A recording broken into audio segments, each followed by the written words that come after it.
Pennsylvania Avenue, right next to the Crescent Hill Reservoir. And on April 3rd, 1974, or even the day after, or we probably wouldn't have been able to walk on this sidewalk. I'm surprised this tree is still here. That day, Byron Crawford had been on the job barely a year as a WHAS radio news anchor.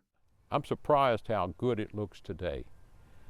And it's unbelievable to me that it's been 50 years. I just can't believe it. You say you're having a hard time with that. Why is that? It just doesn't seem that long ago to me. You know, I was 28 years old then. Dave, is there any indication that there is more than one tornado in the vicinity? Here he is in the WHAS radio newsroom, 1973. Now 78 years old, Byron worked for both WHAS TV and radio. And on April 3rd, here's some of his first afternoon radio news reports as the anchor that day. John, I think for Louisville right now we are under a tornado warning. Is that correct? And it was not one of these picture book tornadoes with the tail whipping back and forth. It was a big, dark cloud looming. In the air that day was the WHAS traffic copter manned by veteran pilot Dick Gilbert. So he was telling listeners, real time live, watch out, it's coming your way. Real time. Yeah.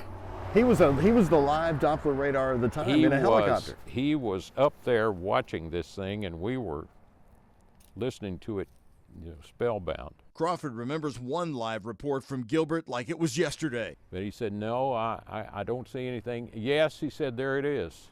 He said, I see a transformer blowing. There is no real tight, definitive tornado as such. It's still turning at a large, yes, there's one now. Started, yes, dipping down from the bottom of the cloud. And let's see, that will be over in the Highlands. It was a time when people tuned to AM radio in droves during emergencies. WHAS radio and TV never lost power.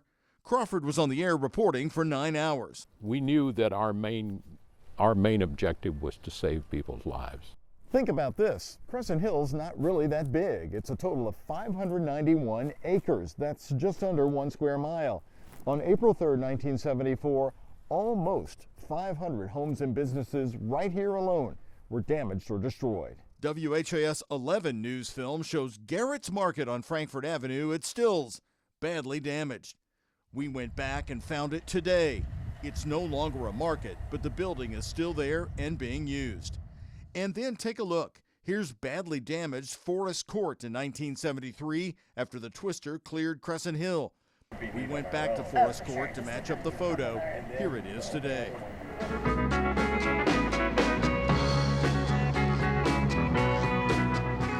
You're learning these things from these reporters who have been at the scene, the same as Neil and I are. In 2004, for the 30th anniversary of April 3rd, WHAS 11 recreated the actual tornado with 3D graphics, reporting that it was a multiple vortex tornado, a large tornado circulation that carries within it several smaller twisters, spinning at incredible speeds, revolving around the parent storm. They knew things were bad in Louisville when the water company was hit. Please do not use water here in the city of Louisville. It was the wildest thing because people were saying, don't use the water.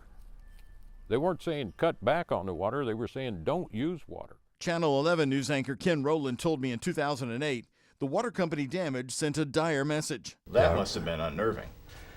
Well, it was a serious situation, but we were all affected together. The two journalism professionals working in the same station, one on television, the other down the hall on radio, in the end coming to the same conclusion after the tornado left us. It's strange that a storm that literally tried to blow us apart brought us closer together. It refocused us on what's really important. There are two memorials, both in Crescent Hill. Kennedy Court Park was created after the mansion sitting here was wiped out by the twister, and residents requested a quiet space to reflect. And then this in 1975, a marker celebrating the community spirit that revitalized Crescent Hill. Still standing 50 years after April 3rd, 1974.